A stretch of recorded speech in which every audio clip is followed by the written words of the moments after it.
College کے دور کا تھا پاپ سنگر ایلوس پریسلی. جب میں لاہور پڑھتا تھا تو وہ ہمارا آئیڈیل ہوتا تھا. وہ نشے کر کر کر ٹوائلٹ میں مر گیا.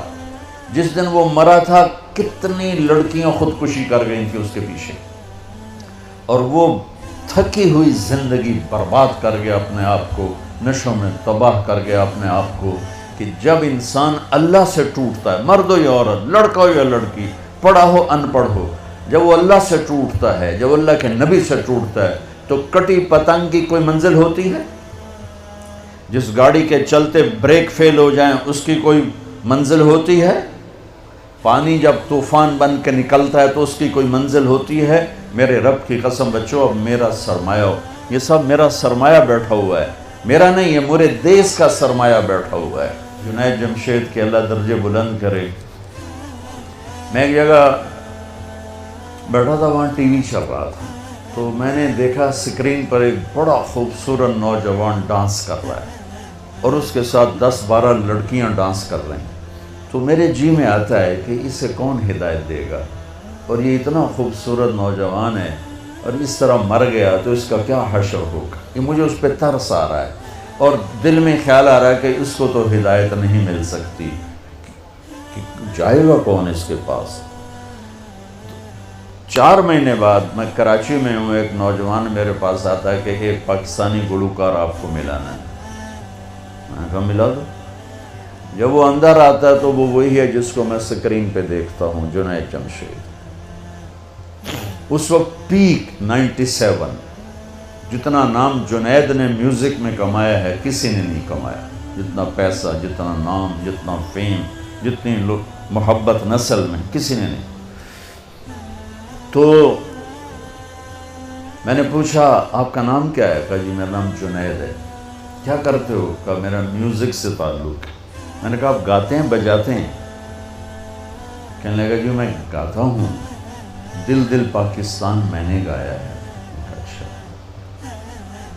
میں نے اس سے بات شروع کی, مجھے نہیں پتا میں نے کیا بات کی. تو وہ نا پہلے یوں منہ چھپا کے بیٹھا تھا, پھر اس نے یوں کپڑا ہٹا دیا اور ایسے کر کے میری سنتا رہا. پھر مجھ سے کہنے لگا ایک سوال کروں؟ میں کہا کرو.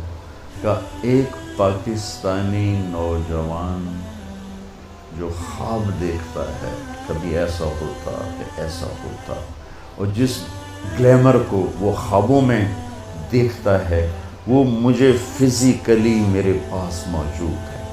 میں تو اسے دیکھ چکا تھا اسکرین پر, وہ فزیکلی میرے پاس موجود ہے, لیکن یہاں اندھیرا ہے. سینے پہ ہاتھ رکھ کے کہنے لگا یہاں اندھیرا ہے, اور یہاں کہنے لگا یہ خالی ہے, یہ خالی. ایسا کیوں ہے؟ میری تو ہر خواہش پوری ہے, پھر یہ کیوں ہے, یہ اندھیرا کیوں ہے؟ مجھے لگتا ہے میں وہ کشتی ہوں جس کے لیے کوئی ساحل کوئی نہیں.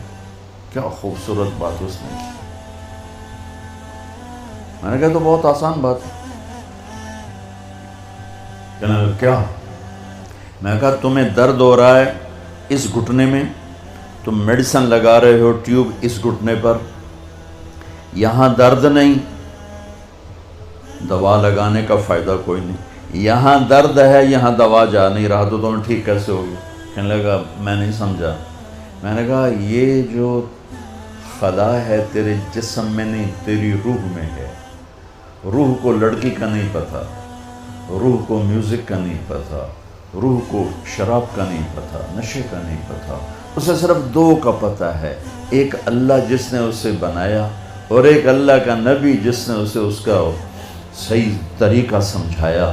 ان 2 کے علاوہ کوئی غذا روح کی نہیں. مگر تم میں بھوک لگی ہو گا سکتے ہو کہ نہیں؟ پیاس لگی ہو گا سکتے ہو؟ نہیں. نیند چڑھی ہوئی ہو گا سکتے ہو؟ نہیں. کیونکہ جسم کی ڈیمانڈ تم پوری نہیں کر رہے ہو تو تم گا نہیں سکتے ہو. ایسے ہی روح میں ایک فریاد اٹھتی ہے جب اسے آپ اللہ کا تعلق نہیں دیتے, جب آپ نماز نہیں پڑھتے, جب آپ سچ نہیں بولتے, جب آپ حرام سے نہیں بچتے, جب آپ جھوٹ سے نہیں بچتے, جب آپ نافرمانی سے نہیں بچتے, جب آپ نشوں سے نہیں بچتے ہو, تو پھر اس کے اندر ایک فریاد پیدا ہوتی ہے, ایک پکار پیدا ہوتی ہے. وہ فریاد اور پکار وہ ڈپریشن بنتی ہے، وہ اینزائٹی بنتی ہے، وہ بیماری کچھ نہیں ہے، وہ صرف یہ ہے کہ اسے بھوک ہے تم روٹی نہیں کھلا رہے، اسے پیاس ہے تم پانی نہیں۔ دیکھو میں نے پانی ساتھ رکھا ہوا ہے پینے کے لیے کہ میں انہیں بیان کر رہا ہوں مجھے پانی ساتھ پینا ہے۔ تو ایسے ہی روح میں ایک پکار اٹھتے، مجھے اللہ چاہیے، مجھے کچھ نہیں چاہیے۔ وہی اللہ کی قسم جنت میں بھی جا کر جب اللہ سامنے آئے گا نا تو کسی کو نہ حوریں یاد رہیں گی، نہ کھانے یاد رہیں گے، یا اللہ بس تجھے ہی دیکھتے رہیں، اور کچھ نہیں چاہیے، تیرا دیدار ہو، اور کچھ نہیں چاہیے۔ یہ ایسی چیز، ہم عصر کے قریب ہیں، آپ کی ابھی ظہر بھی نہیں ہوئی ہے، جو کائنات ہے، جو قانون ہے۔ تو میں چاہتا ہوں کہ میری یہ نسل جنہیں میں دیکھ رہا ہوں، یہ اپنے اللہ کو پہچان لیں، یہ اپنے نبی کو پہچان لیں کہ ایک علم وہ ہے کہ مجھے پیدا کس نے کیا، ایک علم وہ ہے کہ وہ ہے کون، ایک علم وہ ہے کہ وہ مجھ سے چاہتا کیا ہے، ایک علم وہ ہے کہ یہ زندگی کا کارواں کیا ہے، یہ موت کیا ہے، یہ مقصد زندگی کا علم ہے۔ یہ نہ سیکھا تو سب کچھ گیا۔ تمہارے جیسے بچے گئے کشتی کی سیر کو، ملا دیہاتی ایک نے کہا چاچا تینوں فزکس آندی ہو سکے پتر نہ ہی آج سنیا، کہ تیری ادھی زندگی برباد ہو گئی۔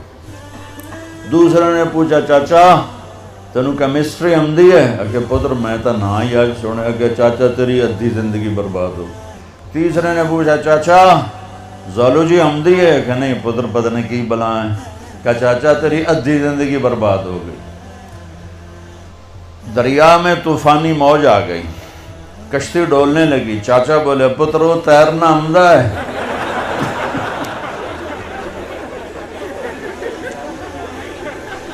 پترو تیرنا آمدہ ہے، کہ چاچا کوئی نہیں ہے، کہ میری ادھی گئی توڑی ساری گئی۔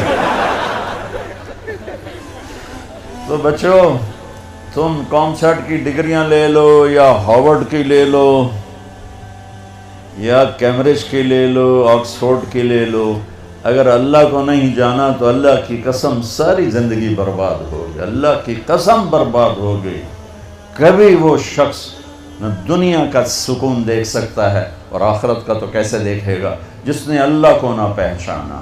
اس لیے ہمارے اندر ایک علم موجود ہے، قرآن، جس علم کو چیلنج نہیں کیا جا سکا۔ آج تک میرے رب کا قرآن چیلنج کر رہا ہے، فاتو بصورت من مثلہ، لاؤ اس جیسی ایک سطر لکھ دو، ایک صورت لکھ دو، ایک لفظ دیکھ دو۔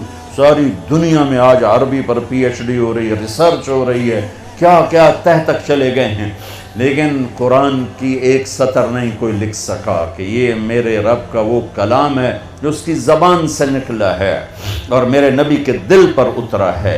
انہو لتنزیل رب العالمین، یہ رب العالمین کا کلام ہے، نزل بہ الروح الامین، اسے جبریل لایا ہے، علی قلبک، میرے نبی کے دل پر لایا ہے، لتکون من المنذرین، تاکہ میرا نبی ہمیں سنائے کہ زندگی کا مقصد کیا ہے۔